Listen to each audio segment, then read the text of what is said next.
بسم اللہ الرحمن الرحیم۔ نزا کل سنڈے ہے، ایک کام کرو، اجول بولا۔ حکم کرو میری جان، نزا محبت سے بولا۔ ایک کپل چاہیے سور کا، تم کیا کرو گے ان پلیدوں کا؟ نزا حیران ہوا۔ اجول نے ہنستے ہوئے اس کے گلے میں ڈالے بازو زور سے کسے۔ ڈیئر مجھے عشق ہے سور سے، بس مجھے کل ایک انچھوا کپل زندہ پکڑ دو۔ صبح ہوئی، فجر پڑھ کر نزا نے نایاب کو فون کیا۔ وہ ہنسنے لگے۔ انوکھا لاڈلا تو سنا تھا کھیلنے کا، چاند مانگتا تھا، یہ عجیب لاڈلا ہے، سور سے کھیلے گا۔ دونوں ہنسنے لگے۔ نایاب تو اتنے ماہر شکاری نہیں تھے، بس نشانہ ٹھیک تھا۔ ٹھیک ہے نزا، تم ماہر ہو شکار کے، تو میں یووی لوگوں کو تیار کرتا ہوں۔ نزا سوچنے لگا، مشکل ہے نزا، کھل نرمل لڑکے ہیں، کوئی جانور زندہ پکڑنا کہ اسے خراش نہ آئے ناممکن ہے، اور پھر یہ بھی جج کرنا کہ مادہ بھی ملاپ لے چکی ہے اور نر کا اندازہ تو مشکل ہے۔ ریمل نے سمجھایا، نہیں مجھے دونوں زندہ چاہیے، جال پھینکنے سے پھنس جائیں گے۔ اجول باضد تھا۔ نزا نے پرنس کو فون کر کے بتایا کہ ظاہر ہے انہوں نے سور کا شکار جھانسی میں جا کے کرنا تھا اور پرنس کی پرمیشن ضروری تھی۔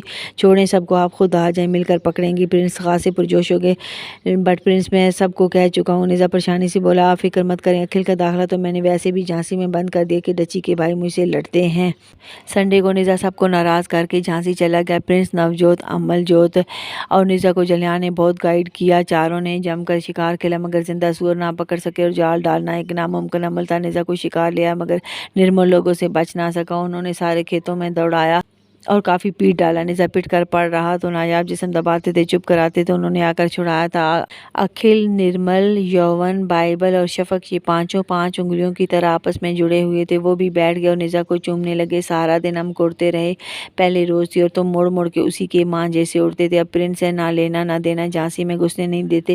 سارے نزا کو سمجھاتے تھے۔ اجول کے اصرار پر ایک چھٹی کی اور سارے شکار پر گئے۔ اکھل، تم کیوں آئے ہو جھانسی؟ پرنس بگڑنے لگے۔ اکھل بے حد اتھرا اور بولڈ انسان ہے، قریب چلا گیا۔ بدلے میں میرے ساتھ رات بتا لیجیے گا۔ وہ آنکھوں میں آنکھیں گاڑ کر بولا تو پرنس نروس ہو گئے۔ چھی، وہ شرما گئے تھے۔ اکھل ہنستا ہوا گلے سے لپٹ گیا۔ سواگت بھی نہیں کرنا آتا آریاؤں کو، سوری۔ وہ چھڑا کر جلدی سے وہاں سے چلے گئے تو نزا پیچھے گیا اور انہیں بھی سنگ دینے کی آفر کی۔ وہ مان گئے مگر میں تو شام تک کامیابی نہ ہوئی تو نزا اور پرنس اب سچ مچ پریشان ہو گئے۔ پرنس مکیش جی کے پاس گیا اور بتایا کہ اجول نے زندہ سور کے کپل پکڑنے کا کہا ہے مگر کامیابی نہیں ہوئی۔ مکیش جی بھی اچھے شکاری تھے مگر ماہر نہیں تھے۔ انہوں نے بتایا آپا کو ریڈیو سروس بھیجے، مجیب صدیقی ایک ماہر شکاری، ان کے پائے کا شکاری 7 براعظموں میں ملنا مشکل ہے۔ پرنس نے نندا جی کو ریڈیو سروس بھیجا اور ریکویسٹ کی، انہوں نے مان لیا۔ مجیب صدیقی، محمود سر جانسن جھانسی گئے۔ آرمی کے چند افسران کے ساتھ مجیب صدیقی نے پہلے پلاٹنگ کی گئی جگہوں پر سوروں کو دوڑایا۔ وہاں چھپنے کے لیے تو جگہ کوئی نہیں تھی، سو ان تینوں نے پیدل اور افسران نے بھی پیدل ہوائی فائرنگ کر کے سور دوڑائے تو مجیب صدیقی نے 2 ماداؤں پر پچکاری سے رنگ پھینکا اور 2 نروں پر بھی رنگ پھینکا۔ اب 4 ٹارگٹ تھے، سب نے مل کر چاروں کو ہانکا اور رسے ڈال کر مجیب صدیقی نے گھوڑے پر سے انتہائی مہارت سے ایک ایک کر کے چاروں پکڑ لیے۔ 2 گھوڑے اور چند جیپیں تھیں، چاروں سور تڑپ رہے تھے۔ مجیب صدیقی نے جائزہ لیا اور بتایا کہ 2 ماہ تک چاروں ملاپ کے قابل ہو جائیں گے۔ سور کے سر کا بوسہ لے کر کہا، اے پلید جانور، نہ جانے تجھ میں ایسی کیا بات ہے کہ پارس نزا کے بھائی نے تمہاری خواہش کر دی۔ ہاں، میری دعا ہے خوب پھلو پھولو اور اجول کا وہ مقصد پورا ہو جس کے لیے اس نے سب کو مشکل میں ڈال دیا۔ چاروں سور اجول کے پاس تھے۔ اجول نے بے قراری سے انہیں چوما چاٹا۔ دیکھا نزا، اور تم دیکھنا، کیا پتا میں نہ ہوں پر دیکھنا یہی سور اپنے سائیں کو برزخ سے کھینچ لائیں گے کہ میں نے 1 کپل مانگا تھا تو اللہ نے 2 کپل دے دیے۔ نزا قریب ہو آیا اور باہوں میں لے لیا۔ اجول، یہ ناپاک جانور ہے اور مجھے سمجھ نہیں آتی کہ جھانسی سے تم نے سب جانور مروا دیے، سور رہنے دیے اور وہاں بنمانس بھی چھوڑے۔ اجول نے ساتھ لگایا، ڈیئر نزا، مانا کہ میرے پاس گیان نہیں بٹ فہم تو ہے۔ سور پاک تھا، اللہ نے کھانے کا حکم دیا پھر خود ہی ناپاک قرار دے دیا اور کہا سور حرام ہے۔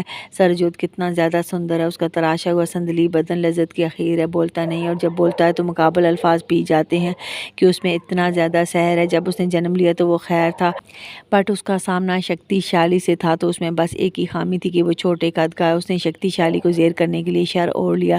خوبصورت سندلی بدن کراکلی میں ڈھکا تھا، اس نے خود ہی کراکلی تار تار کر ڈالی۔ اس کا خوبصورت خوشبودار بدن بستروں کی زینت بن گیا۔ سناٹوں سے مزین پرحجاب بدن نکارے کی بیٹ پر تھرکنے لگا اور اس نے نر دیکھا نہ ناری اور تھان تھان ملاپ لیے۔ بس سور اور سرت میں کوئی فرق نہیں رہا اور بنمانس بھی اپنے کرتوتوں کی بنا پر انسان سے بندر بنا دیا گیا۔ ٹھیک ہے اجول، مانا کہ تمہاری تشریح صحیح ہے